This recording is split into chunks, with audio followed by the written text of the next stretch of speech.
All right, guys, and welcome. Surface area and volume of a sphere. Now, I know if you're watching this video, I think you know you well enough at this point in the year. You're watching this video, and let's just not mess around. Let's not mess around with this easy stuff, this fluffy stuff right here. Let's mess around with maybe the trickier stuff right away, so you can see how this is all going to connect and how we're going to get to what our goal is here, is to get the surface area formula and volume formula of a sphere, which is kind of the last key three-dimensional solid you're going to get this information from. So I know you've been exposed to many of these formulas before in the past, but as you've been seeing, everything is connected. Everything adds onto one another.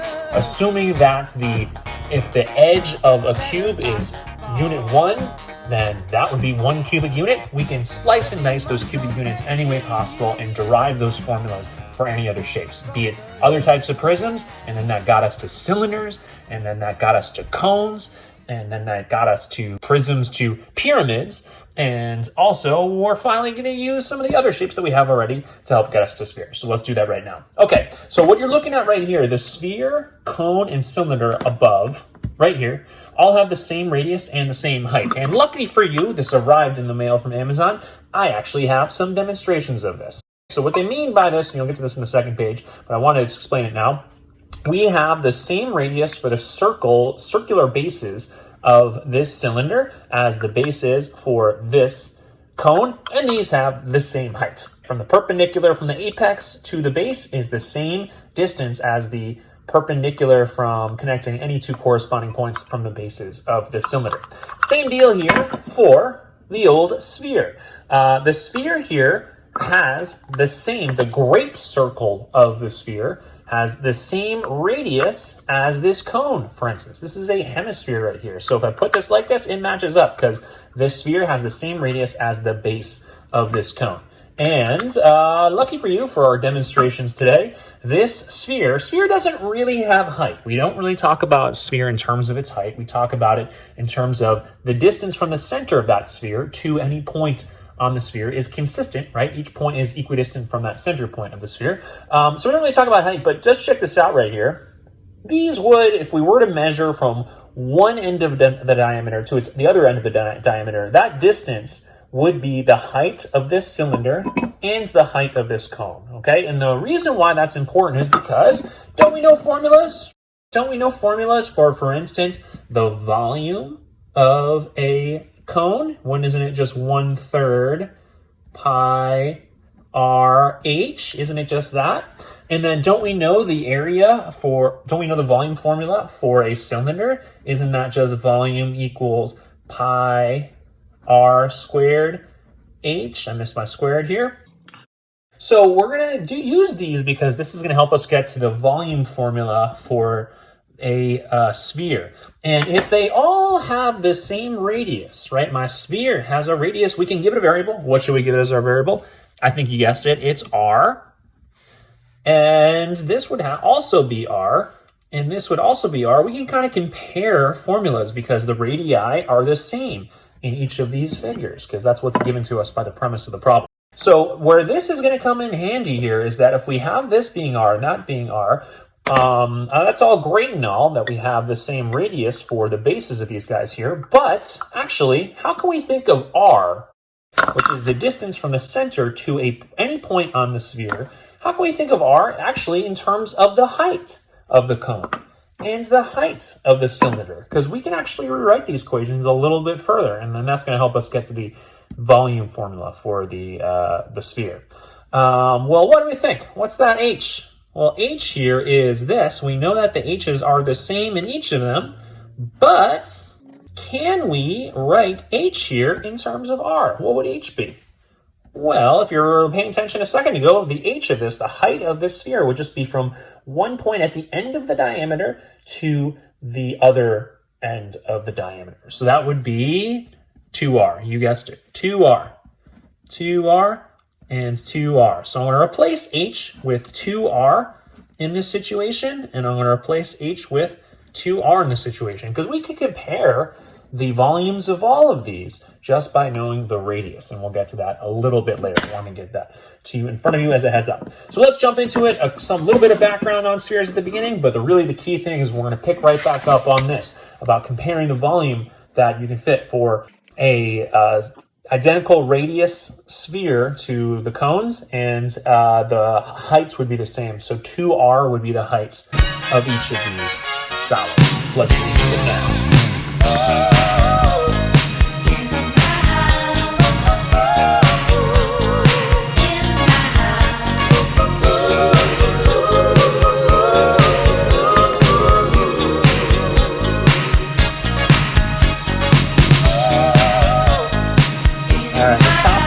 Kind of says we need to finish that three-dimensional solids toolkit. It's great now. We're getting there. Finally finishing out solids. You're going to learn about new shape, of course, the sphere. You've heard kind of talked about sphere earlier in the year. Any connections with cylinder, cone, sphere at the same radius and the same height. So again, radius is r, and then height would be 2r. That's the way that we're going to look at that. Because the height of any sphere is going to be twice its radius. So that we can write r in terms of define r as the radius of the sphere, and the height would be twice. Okay, with your team, keep the following focus questions in mind. What's the relationship? What other tools or information do I need? Okay, so we'll think about that, especially when we try to get to our formulas later. All right, Alonzo's blowing bubbles to amuse his little sister. He wondered, why are bubbles always perfectly round? All right, so it's going to have us think about some simple questions here, I guess, at the beginning, before we get into the fun stuff that I previewed earlier and really talking through the formula for the volume of a sphere and the formula for the surface area of the sphere. So here it just wants to remind you, what is a sphere? How does a sphere happen? How does it happen in real life? Well, Alonzo was blowing bubbles to amuse his sister. He wondered, why are bubbles always perfectly round? Have you thought about that? Have you thought about that? You guys remember doing this back in the day? What was it here that it looks like Alonzo is doing to his little contraption right there? Oh yeah, right. This is actually the kind of time where it actually pays off to be a geometry teacher who has a 1.5-year-old daughter, because I can actually demonstrate this. Do we have bubbles lying around in our house? You better believe we have bubbles lying around in my house. So let's do this. How do these bubbles get formed? What happens? Why are they perfectly circular? Always perfectly round. How does it happen? What makes it happen that way? Well, let's check it out. Let's see if I can do this here. Here, listen up.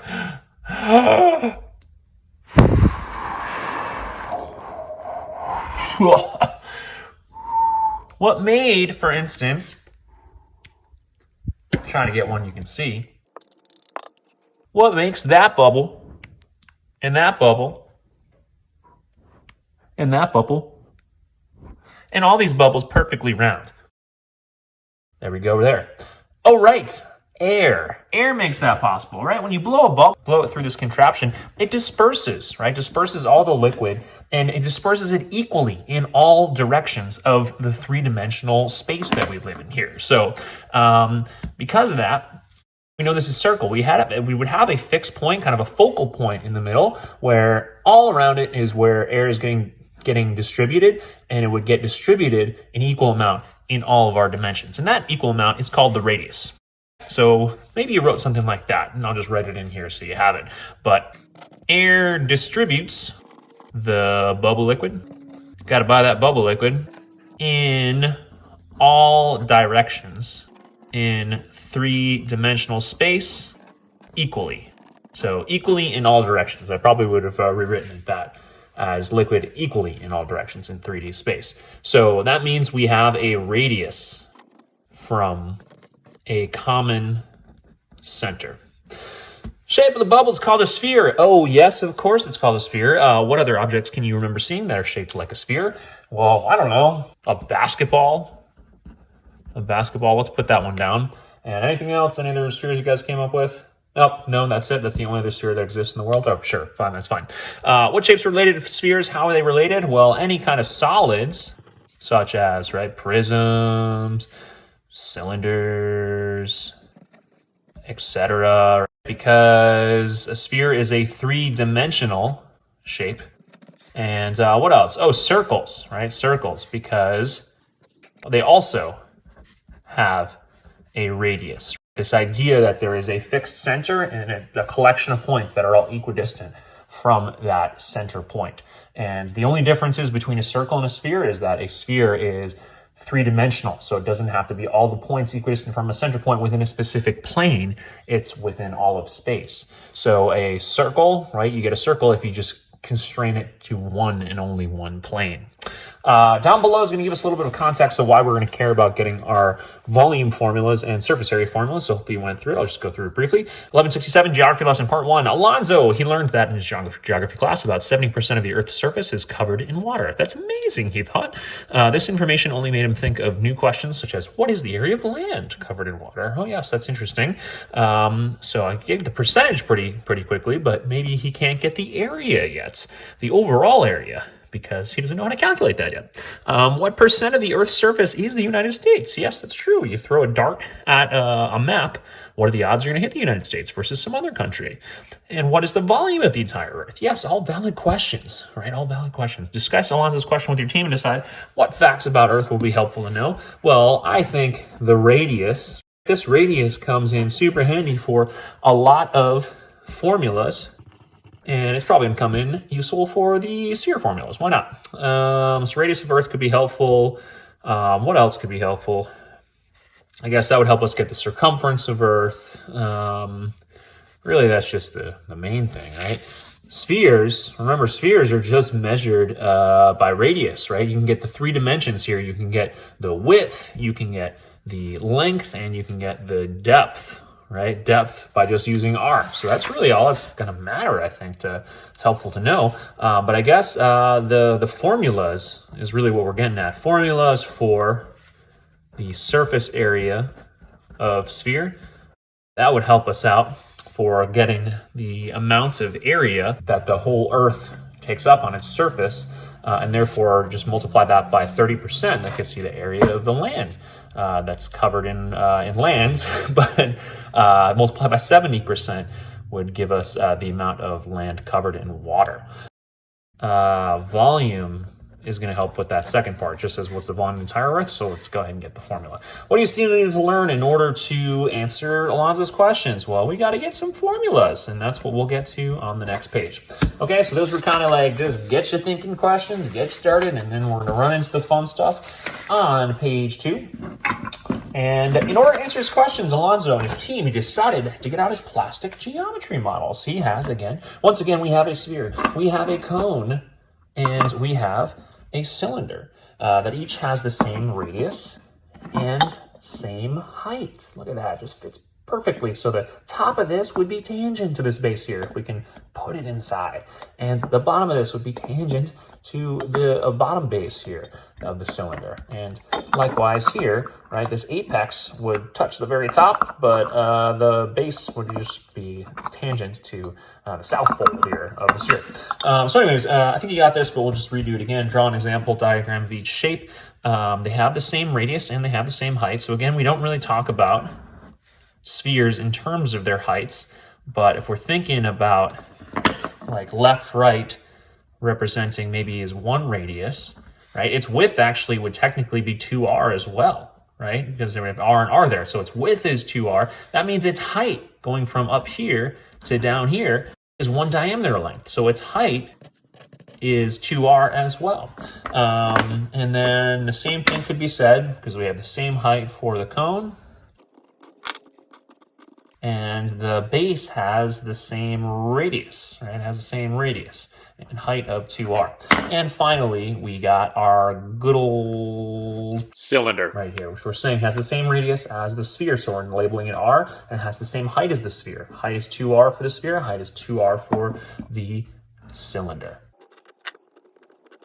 The radius of the sphere is r. What is the height of the cylinder? Height of the cylinder is gonna be 2r, because the height of the sphere is 2r, because that's how long its diameter is. So, right, that's the width of the sphere is 2r, and the height is also 2r, because that's the length of one of the great circles of the sphere. So h equals 2r, not just, they say for the height of the cylinder, for both the cylinder and cone.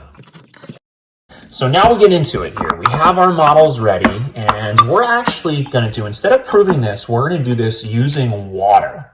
To try to evaluate, we're trying to compare the sphere's volume to the cone's volume to the cylinder's volume, or some combination of those, maybe using some volume addition postulate and whatnot, some sort of assumption there. So let's read about it a little bit, and then we'll understand what we're going to do in a second. Alonzo's models are hollow, right? Hollow. I got some openings here, and are designed to hold water. Alonzo was pouring water between the shapes, comparing their volumes. He then discovered that when he poured the water in the cone and the sphere into the cylinder, the water filled up the cylinder without going over. Oh, fantastic. Determine the volume of the sphere must be if the radius of the sphere is r units. Show all work. So it looks like we have to take this here, and if we take this and we add this to the cone volume, it's going to equal the volume of the cylinder, and that's super helpful because we have formulas for these, right? And we should be able to, knowing this formula and knowing this formula, we should be able to use some algebra here to solve for the volume formula for this, and that's what we're going to do. Okay, so I'm going to run to my sink right now. I'm going to fill up these guys, fill up the volumes of these, and see actually if Alonzo is actually telling the truth here. If we know that that's actually going to be the case, so I don't want you to. I don't just want to assume it. I want to see it with my very own eyes, and I hope you want to see it too, because we'll do that right now. Somebody once told me the world is gonna roll me. I ain't the sharpest tool in the shed. We're back here. I'm back from the sink. I just filled up my cone. Got my cone. You can barely see the apex there. Got my cone filled up with water. Got a hemisphere filled up with water. There's no way I could have filled my whole sphere up with water. So we're just going to do a hemisphere. And we're going to see, is this cone, if I take this cone and take that volume, I already spilled a little bit. That's not good. If I take the volume of that cone and I take two of these hemispheres, so one hemisphere plus another hemisphere plus one cone, so sphere total plus a cone's volume, is it going to actually equal a corresponding cylinder? Let's give it a shot. Let's check it up. Start filling up this volume. Pour that in. Pour in the cone. And we got to go get more water. We got to get it for the other hemisphere, which has the hole in it, and I can't use it. But let's check out. Let's see how we're doing so far. Probably not a great idea that I'm using my worksheet for this, getting all wet. But let's see.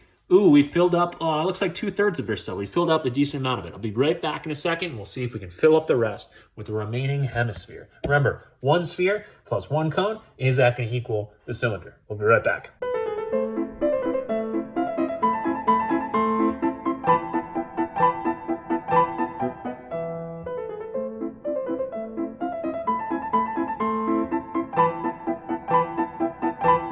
The great Alonzo experiment continues, now with even more water.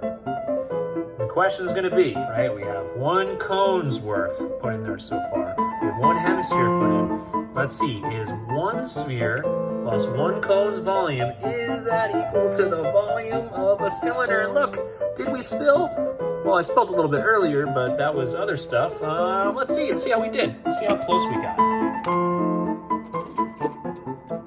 And, yeah, we did pretty well. So remember, we just spilled a little bit of this cone's volume and a little bit of the sphere's volume. We had some waterfall, but you know what? I think we can accept what the book is having us think about here, which is the fact that if you know the cone formula, right? We know the formula for the volume of a cone, and you know the formula for the volume of a cylinder, and you had an equivalent sphere to those equivalent cones and cylinders in terms of same height and same base radius, then we can get the formula for this. So let's do this now. So one sphere plus one cone did actually equal the volume of a cylinder. Right? We did lose a little bit of water here, but look at that.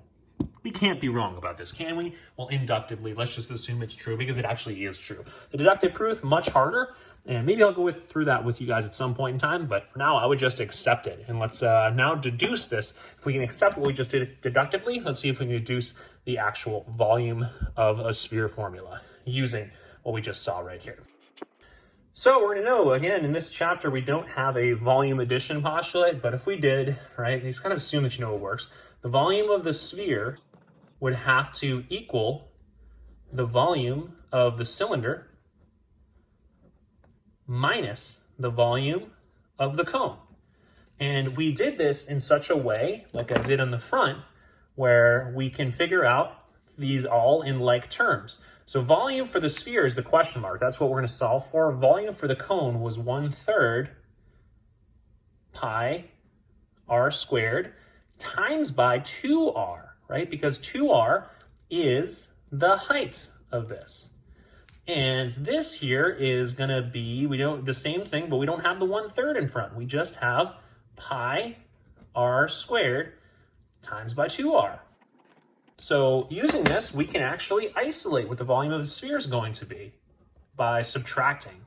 So volume of the cylinder is pi r squared times by 2r. I might simplify this a little bit here and move my 2 to the front. So if I have pi r squared times by 2 times by r, this would be 2 pi r cubed. Okay, r cubed. And that's good that we have r cubed here, because remember, this is and end up being volume of a sphere is going to end up being for a three-dimensional figure. Volumes are for three-dimensional figures, so here we have r times r times r all of a sudden, because we're taking the radius, and then the radius represents 2 dimensions, right? To the 2 dimensions of the base, we have radius here and another radius here, and then 2r is the height.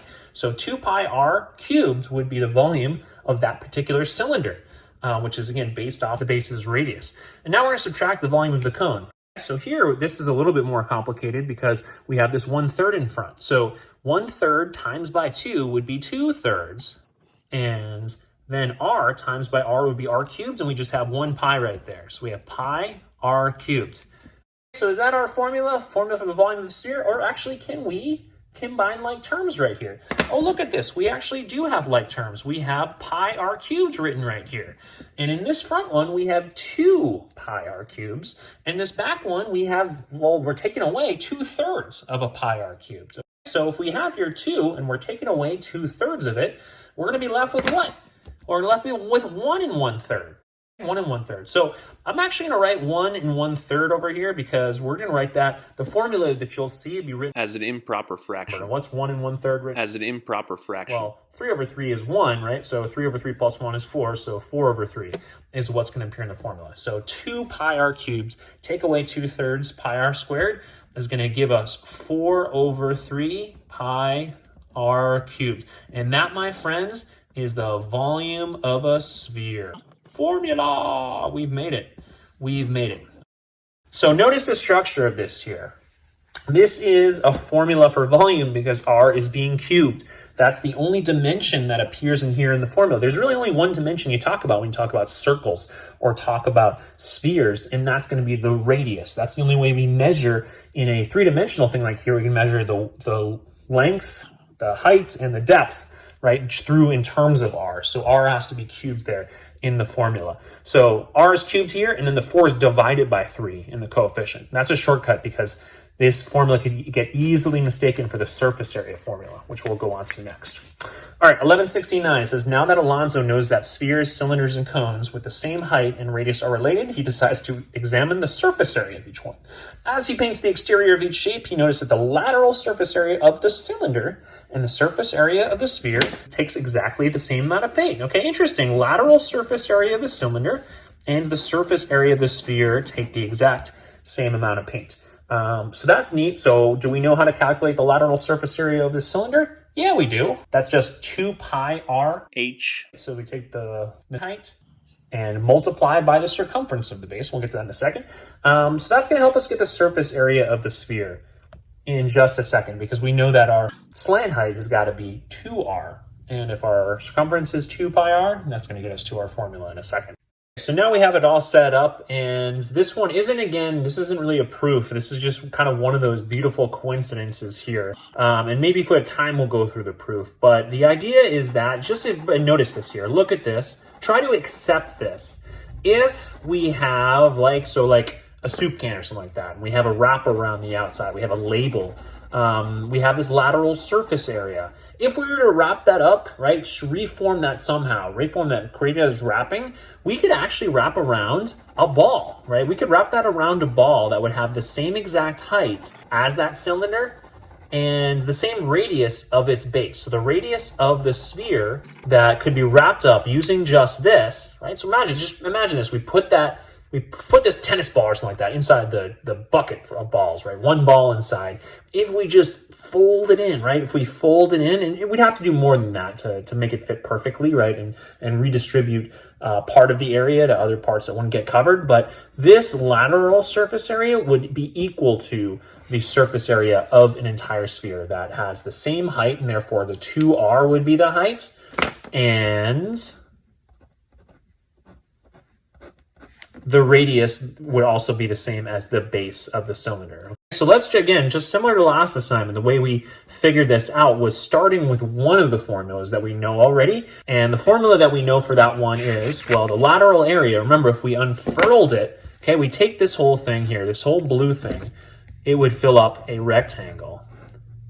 And we can use the rectangle formula to get this, right? We see in blue, the lateral surface area. And so what we would care about at this one is the height, okay, the height. Remember, so for a right cylinder like this, we don't have anything called the slant height or anything like that because the height would match what's over here on the side.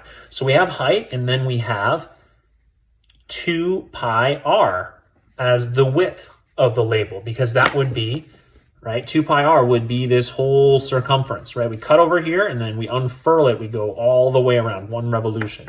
So this would be the form of the lateral area of the cylinder is 2 pi r h. So very easy. This is going to be a much easier proof than the one on top of it, algebraically. Although algebraically, this wasn't that complicated. Really, the hard thing was the diagrams, which is why I wanted to start this lesson with you. So turning this into the surface area of sphere formula. And to get that, there's just going to be one step, right? Because what we have to do here is change this from the formula and insert what we know about the height. And the height of this cylinder is 2r because it matches the height of the sphere.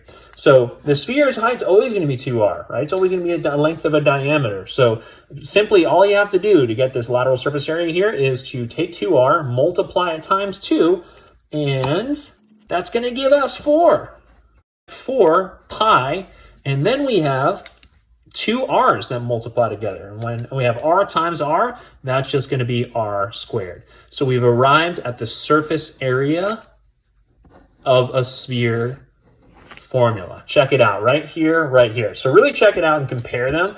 How are they alike? How are they different from one another? Let's start with how they're alike. What do we see in both?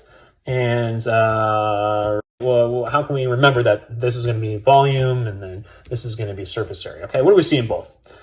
Well, we see pi. That's good. We see pi r as well. Pi r is written in both, which is very good. Oh, we see the number 4 too, right? We see the number 4. Okay, so we see the number 4. We see pi r in both of them. So that's why these are so easy to mix up with one another. So the question is, how are you going to keep these separate in your minds? What's a trick you can follow? What's maybe something you see over here? If you remember, this is both a volume formula and I need to remember to do something here. Versus here, this is, how do I know that this is an area formula? Well, this top one here, I know that this is a volume formula because r is being taken to the third power. So we're using r in 3 dimensions to get a volume. Remember, volume is a measurement of the 3-dimensional space that is contained by a solid. Area is a measurement of 2-dimensional amounts of the plane that's taken up by a particular space. So surface area, right, is all this on the outside. If we laid it out, what would it be equivalent to? How much of a single plane would all this surface area take up? And that is a 2-dimensional calculation. Okay? So squared is for a surface area, cubed is for volume formula. So then this one here, the only difference, we have a 4 as our coefficient here, 4 as our coefficient here, but actually there's a 4 coefficient. There's also a divided by 3, or 1 over 3 coefficient here. So the 3 gets another 3 with it. Notice that here, 3 and 3 going on. So your 3 is for the third dimension, which is the volume formula, and it'll be the denominator of the coefficient in front of the formula. Here also has a 4, so don't forget the 4. And then it's just going to be pi r squared as the formula. What's another way actually you can memorize this one? What does this look like here? Well, what is pi r squared? We've definitely seen tons of pi r squared so far. Pi r squared is just the area of the great circle of the sphere. So what's interesting here is that the surface area of sphere is 4 times larger than the area of the great circle of the sphere.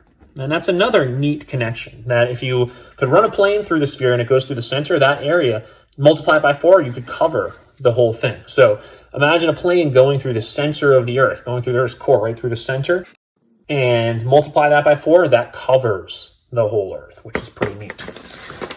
So we're almost there. You gotta just practice those formulas a little bit, and move on to your homework. You also have this toolkit to do just as your last thing, really, in this chapter, getting all formulas done. I'm feeling pretty good about everything we've learned and everything you've proven so far along with me.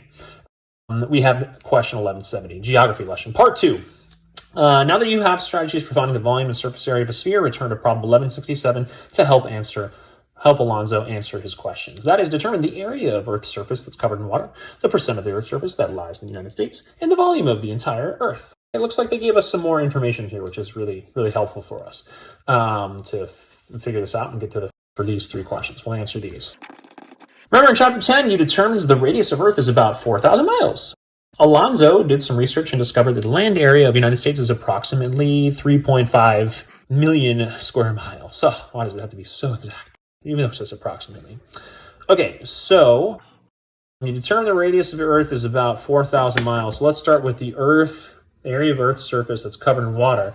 Well, surface area of Earth is going to equal 4 pi r squared, and that's going to be 4 pi times by 4,000 squared. And we'll get the old calculator going here, and I'm actually going to multiply out pi because we just want to get, this is a real life Earth problem, so we kind of just want to get a quantity there that we can know what it looks like right away. So 4,000 squared, and then I'm going to multiply that by 4, and I'm going to multiply that by pi, and I'm going to get the exact answer here. So this is about, and this was written in miles, so surface area is, what we got here, 1, 2, 3, so about 200 million.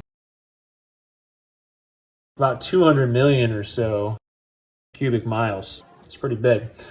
So percent covered in water, we'll just have to multiply that by 0.7. And I got about 140 million. So we're looking at about 140 million square miles. About that, right? It's just an estimate. The 70% is like just an estimation, so it doesn't really matter that I had all these digits here. I probably shouldn't have. So about 140 million cubic miles of Earth covered in water. Really puts in perspective. Sorry, a square miles. This is square miles. Apologies if I said cubic there. So this is square miles. 1 square mile is pretty darn big, but there are 140 million of those that are just covered in water on Earth. It's pretty crazy. Percent of the Earth's surface that lies in the United States. Well, the United States is land area is approximately 3.5 million square miles. Okay, I'm feeling better about this answer because that's, reasonably different than the amount of water we have. So that's another thing when you're doing this. Check your answers. Does this make sense? Yeah, there's probably going to be quite a bit more water than Earth, water than United States on Earth. But they're both in the millions, which is helpful. So what I need to do is it sounds like I need to figure out the percent. So a percent is a comparison part to total. So I'm going to do the area of US divided by surface area of Earth. Part to whole. So I'm going to do 3, 5, 3, 7, 4, 3, 8. This is where we're doing some geometry right here for sure, folks. Right, geometry. Remember what geometry means? Measurement of the Earth. Applying this to measuring our planet, the one that we're on right now, and probably beyond, I'm guessing, for quite some time. Global warming allowing us to do so, hopefully. All right, percentage, okay? So about 2.5%. Oh, wait, no, I divided the surface area of Earth. This is wrong here. I should have put the water one. Okay, so let's do here 3, 5, 3, 7, 4, 38, divided by about 1.75%, 1.76%. All right, I got 1.76%, so I think that kind of makes sense. Let's see here. You throw a dart at a globe, you got about a 2% chance of hitting the United States. That's pretty good. Because remember, only 30% of the world is covered in land. So 2% of Earth being covered by the U.S., that kind of makes sense. That would be more like 6 or 7% of all land is represented by the United States, which feels about right. You have about like a 1 in 15 chance if you landed on some lands in Earth to be on the United States. Okay, so that makes you put in perspective about how likely it was for you to be born into this year, to be, or at least have moved to the U.S. We live in the U.S. right now. Anyways, volume of the entire Earth is going to be, we're going to use that 4 over 3 pi r cubed. Remember, cubed for volume, and 3 in the denominator because we see the 3 here, right? 2 threes will appear in your equations. That way you can remember that this one's the volume of Earth formula. 4 over 3 times by pi, and now I'm going to put my radius in, which is 4,000. Let's just do all this in our calculator, and we'll get our answer right here. I'll circle it in so we can get on with our merry day, and let's do this right now. So 4 over 3 times by pi, and I'll hit enter just to make sure we're plugging it in right. Yeah, I'll buy that for 4 over 3 pi. And then we got to do r cubed. Okay, so I'm going to do 4,000 cubed. And I'm going to multiply whatever I get for that by my answer, which was 4.18.